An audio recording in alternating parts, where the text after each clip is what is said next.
Hello, everyone, and welcome to season 3 of Playtime with Shumee.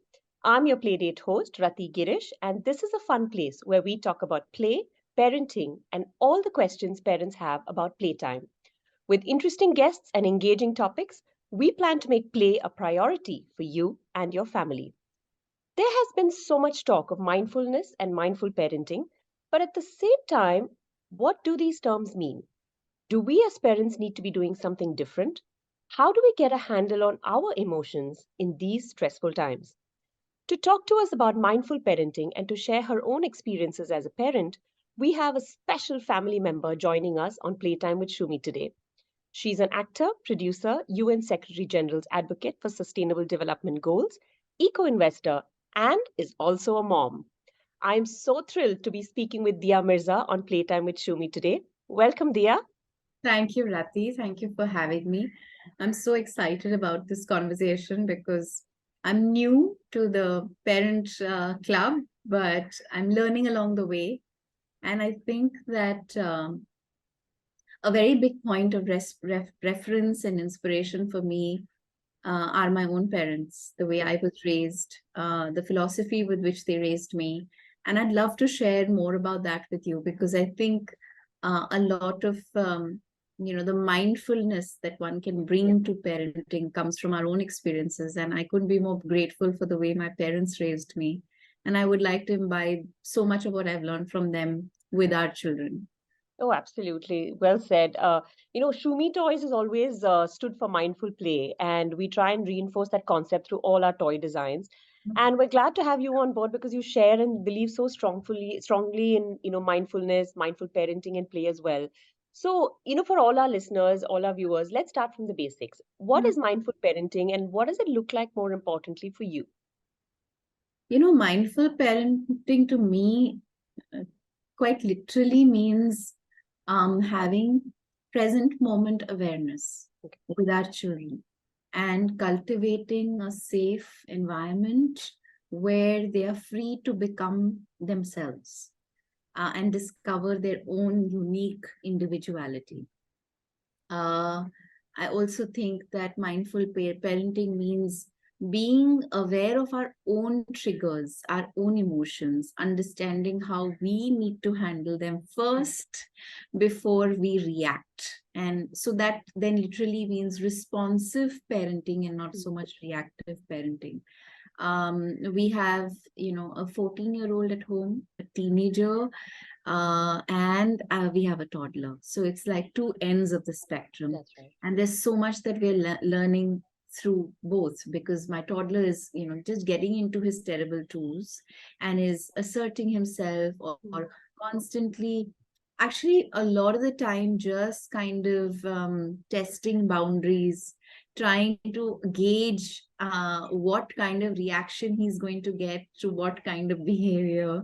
So one of the recent developments has been if he's busy doing something, it could be anything. If he's busy playing or he's busy eating or he's busy just interacting with one individual and another person arrives and he finds that it may be a potential distraction from what he's doing in that moment, he will just look up and say, bye-bye. Please let me be right now. Ah, Doing my thing. Whatever it is, whether I'm with mama or I'm with papa or I'm with yeah. nana or whoever I'm with that person right now. This is my time with that person. So please, bye bye. I wish we could do that actually. Don't you think? I mean, that it's something so cool to learn from an almost 2-year-old. I think what children teach us is the importance of present moment awareness because Right. nothing is more heightened in their understanding and perception of the world than the present moment. They are not engaging with the past, they're not engaging with the Right. future.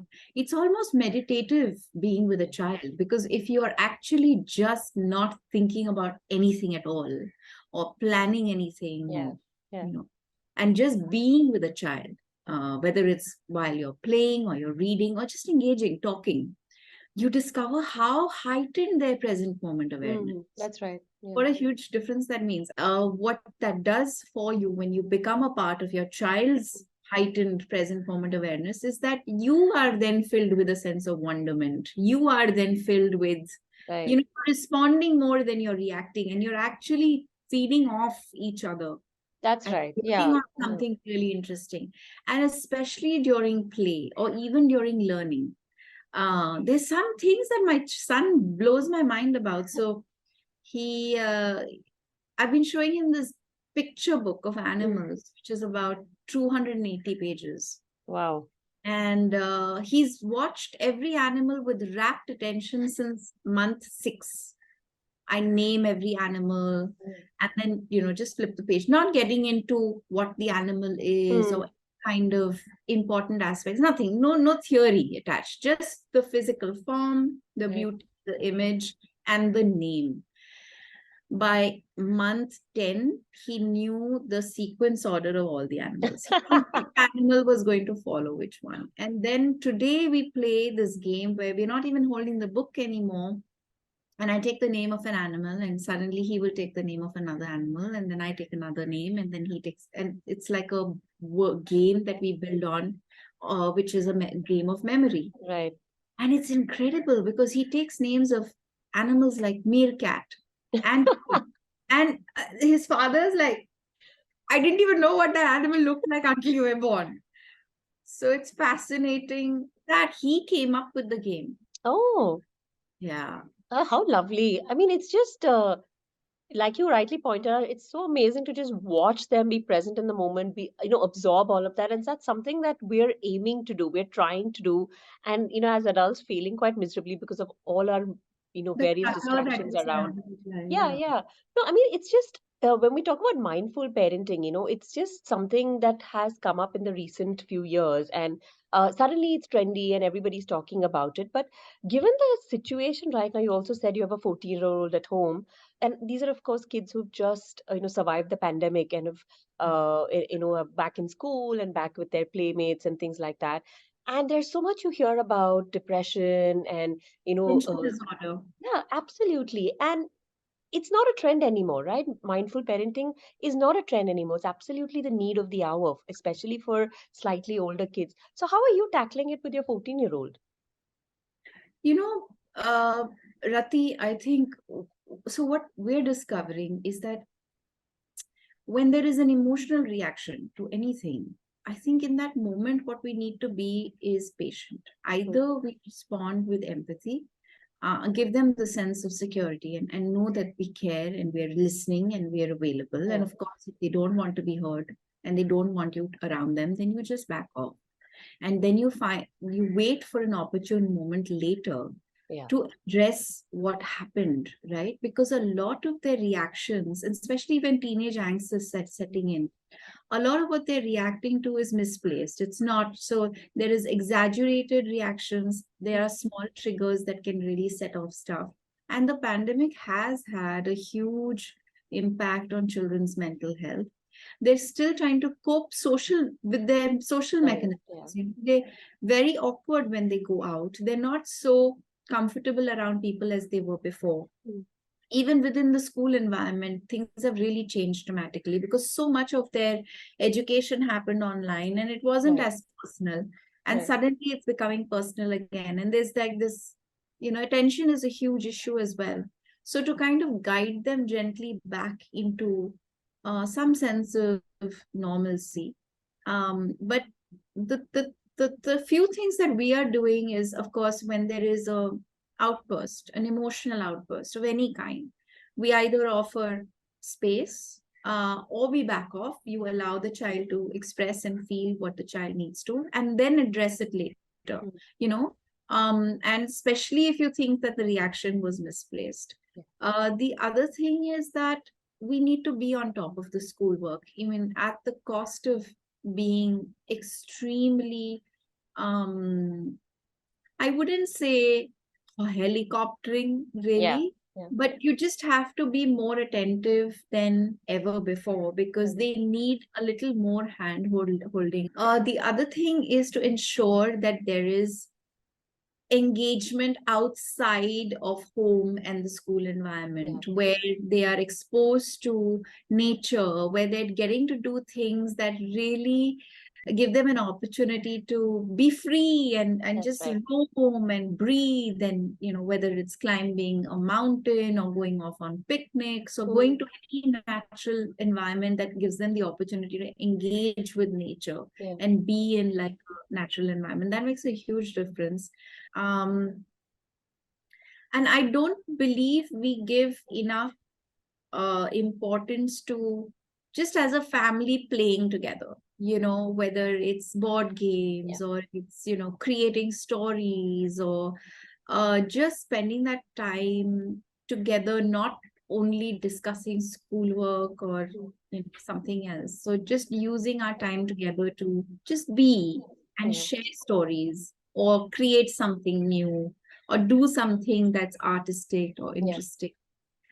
These are a few things that have helped, Mm, and I hope will continue to help because that's how we build bonds. And yeah. especially since our little one was born, now we make a conscious effort to make sure we take the older one for some kind of a cultural experience or Mm, art experience. So the weekends are for plays, for right. musicals, for museum visits, just something that we do as a unit without her brother. So she Right. knows that she has, she is being taken care of. One-on-one time. Yeah. Yeah. Oh, that's lovely. It's just now that we've spoken about two different age groups, when we want to put the spotlight on us as parents, I read somewhere that we're born with an innate fight or flight response, and especially in stressful situations like in our day-to-day lives, this response is triggered by something that is not so life-threatening. Like your child could be dropping, a box of something, or Lego maybe, and Legos all over the floor, and we sort of react like, bear attacked us or something like that. Have you had experiences like this? Have you gone off the rails or felt yourself go off the rails for something that is something very small and then sort of had to hold back? Because of course no parent is perfect. No, absolutely not. And so in my case, I am relatively calm. I don't have such triggers. And if I feel like my breath is getting irregular Mm. and I'm feeling like something's really agitating me, I breathe deeply or I walk away and then come back and deal with it when I'm feeling a little calmer. That's my method with even adults.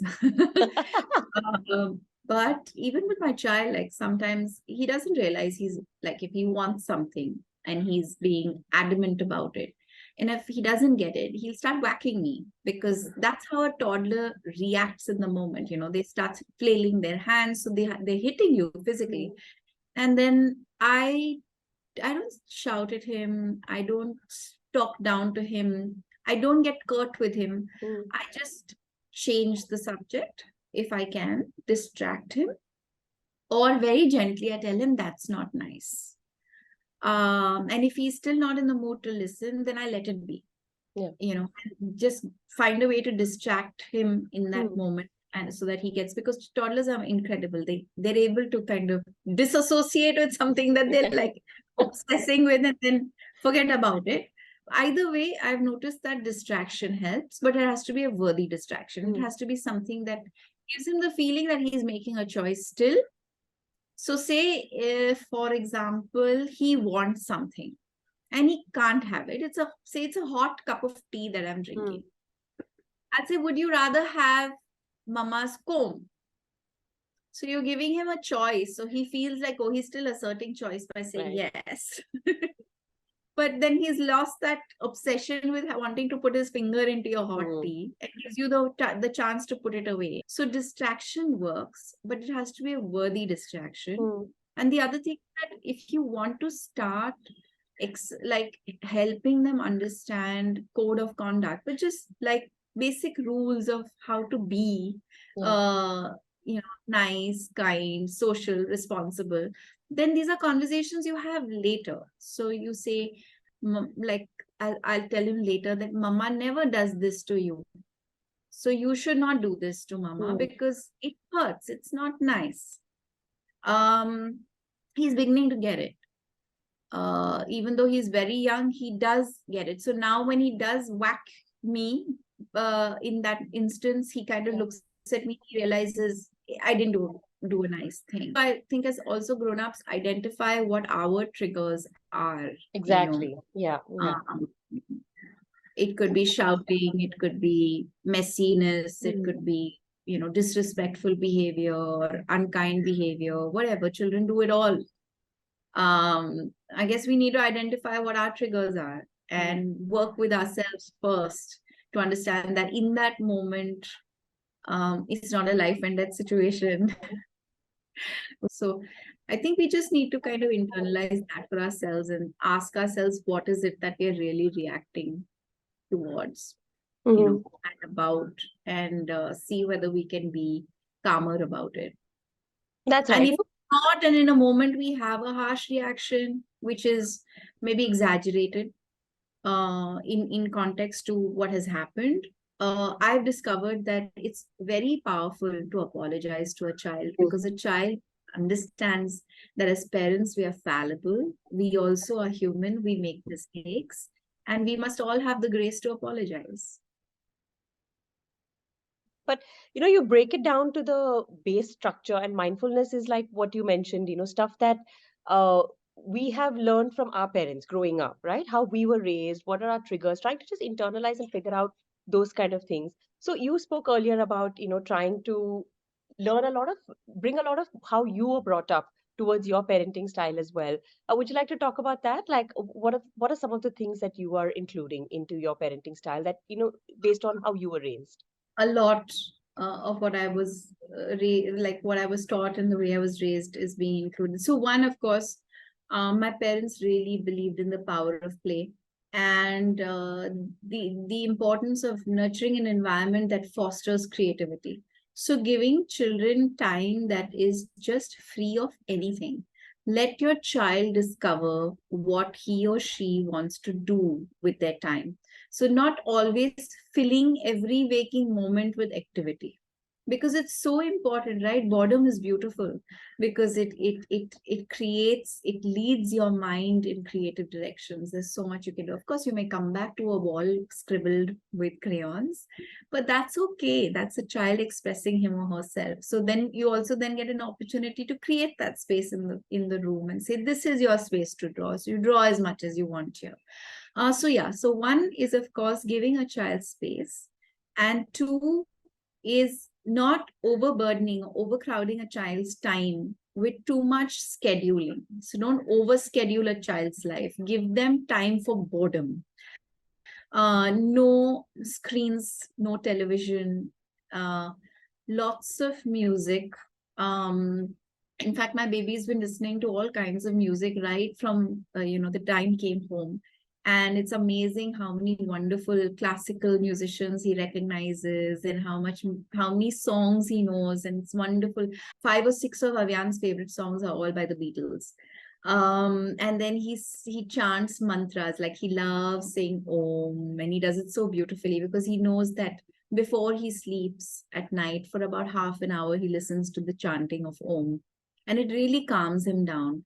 The other thing that I've learned from my parents was that, of course, creativity plays the most crucial role in life, and play should be open ended. It should give the opportunity for a child to be creative and just use their own imagination to turn the game into whatever they want and be able to play it in however way they'd like to.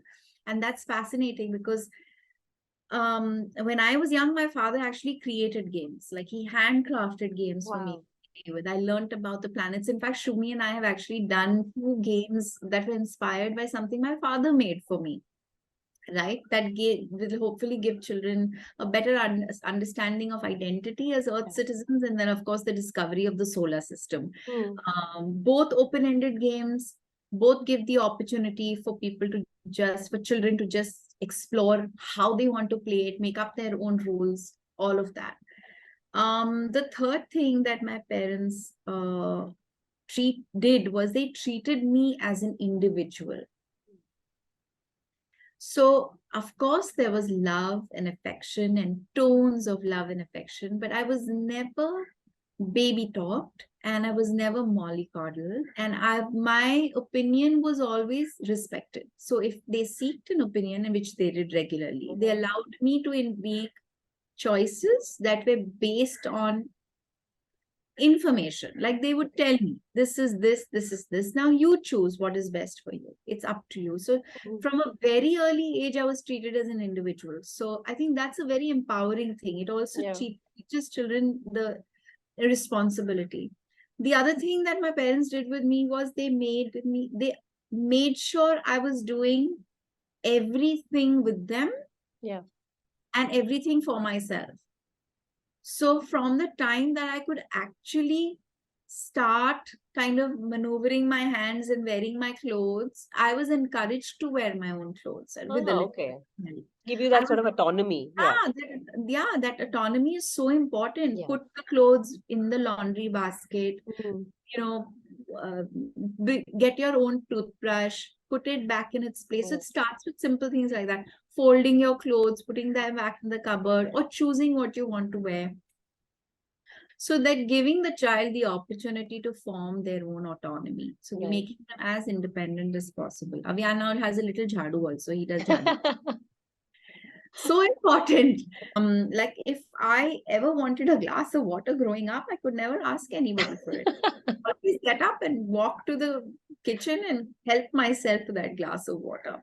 Or No, make really, my it really starts very young, like you mentioned, to make them autonomous, give them that sense of responsibility, to sort of watch what the parents are doing and emulate that, It's, also gives us a great amount of personal discipline, yeah. because therein lies the power of just service, because you realize that the most important act of service is serving yourself. And I'm not Mm. talking about being entitled and self-serving, but understanding that everything starts with me. So how Yeah. I care for myself, how I take care of myself, how I do the things in my life, my everyday actions then kind of have a ripple effect. They Yeah. impact other people.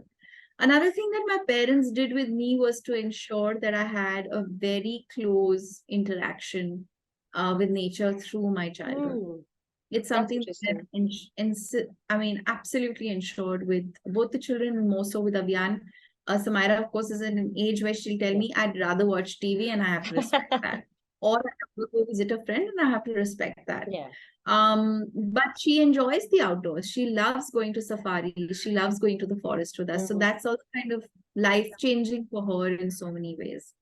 The other thing is freedom from fear. So we don't, there is no boogeyman, Yeah. there's no Buddha Baba, there's no if you do this, this will happen. So we don't use darkness, we don't use any kind of fear to instill discipline. Yeah. Discipline needs to come from self-awareness Mm. and power of choice. So that's something my parents did with me, and it's something I'm doing with the That's kids as lovely. well. Yeah. Yeah. The other thing is what else? There's so many little things, but yeah, these are, I think, fundamentally some of the things that we're trying to do with the kids that I've learned from my parents. Um, Consequences also need to come with choice. Right. Yeah. Yeah. That's I'm also doing that as well. It's just you're not studying because you want good grades to please me, but grades are for yourself. You get good grades, it's your exactly. achievement. Exactly. So Yeah. feeling that sense of ownership for the jobs or the responsibility or the Correct. duties that you have, and understanding that you're not doing it to win I don't know, a phone or an iPad or a Yeah. Yeah. grade, so Correct. no bribery. Ah, big one. No No bribery. zero bribery. Like I don't even like bribe for the simplest of things. Ki khana kha lo, no. If you're done eating, I will Yeah. respect. You're saying you're done, you're done. I will not force. Because a child will never go hungry. Mm. Especially our children who have more Correct. than enough. We don't need to worry about our kids starving. So, but we need to respect the fact that if they're done eating something, they're done. The Yeah. other thing is placating. It's something we don't do. Mhm. Acha, you don't want to eat this, should I make you something else? Would you like to try this? Acha, ye Yeah. bana do, wo bana. No, meal time is fixed. obviously we care about what our children eat, and we Mm. plan a menu which they will enjoy, etc. Yeah. Sometimes you discover they don't enjoy a particular meal so much, or they've gotten bored of a particular meal. Right. So you need to find a replacement for it. But in that moment, I'm not going to replace a meal with Mm. another meal because the child has refused it. Yeah, being a short order cook is very common in India, especially. I mean, you just see it all the time, I it's, see that creating huge trouble in the yeah. future. That approach creating huge issues in the I don't even think about what it'll Not to do. mention, it's a trigger for ourselves, I mean, how much can you continue to keep doing and just to sort of make sure your child is eating a particular meal or, mealtime is like not 1 hour anymore. It becomes once you start being preparing what they want, it becomes like a 2, 3, 4 hour affair.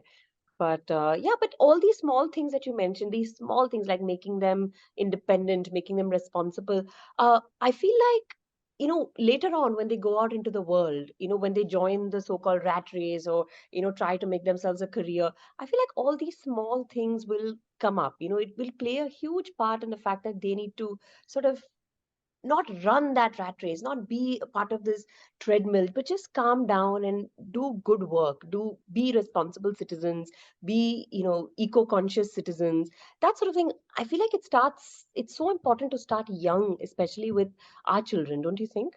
Oh, absolutely, Rati. I mean, I follow the adage by Baba Diem all the time. In the end, you will only protect that what you love, and you will only love that what you learn about. So, when it comes to a matter of, I don't know, just addressing climate change, Mm, becoming earth conscious, or just becoming better citizens of our planet, you're absolutely right. It has to start from age 0. Our children need to be, of course, firstly exposed to the natural world, so they discover the beauty and the joy and the sense of wonder yeah. and benefit from the balance that nature gives you. You know, um, there are so many studies now that have proven that interacting regularly with nature Mm, children is hugely beneficial, health wise, mental health wise, and in all aspects actually. Can take care of some serious ailments even later in life, can ensure that it doesn't happen, like diabetes or many that's others right. health risks. So I also am a big proponent of the fact that we shouldn't really only be focusing on leaving a better world for our Mm, children. We need to equally be focused on leaving better children for our world, that's right. that understand. So some of the things that I do with Abhiyan to help him understand that everything that he uses in his everyday life is coming from the earth. I make him thank water when he's having a bath. So he thanks Pani, he thanks water, he thanks Mama Earth, and I tell him water comes from Mama Earth. Mm, And then of course when we're in nature and he sees a river or he sees a right. lake or he sees the rain, he understands that that's where the water comes from. Mm, It's not like something that just flows through a tap. correct. When he eats his food, he thanks the farmer, he thanks the earth, he thanks the person who's cooked his food. Now I don't know how long he'll continue to do this, Rati, and I don't know how much of an impact it'll have on him. But I do know this for a fact that at age 1.5, almost 2, he understands that Mm, the food that he eats grows from the earth. yeah. Somebody is growing it for him, and he needs to be grateful for it. And eventually, as he gets bigger, he'll discover that, you know, you need a certain climate to be able to grow that food.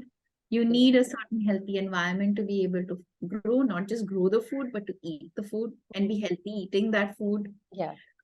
So those kind of correlations between nature and human consumption, I've started already kind of That's introducing. lovely. Yeah, yeah. No, it's so important. It's And absolutely. gratitude, of course, is Yeah, important. There's nothing more powerful than gratitude. But just being mindful and yeah. grateful to be a citizen of the earth and understand that everything is coming from nature for a child is so necessary.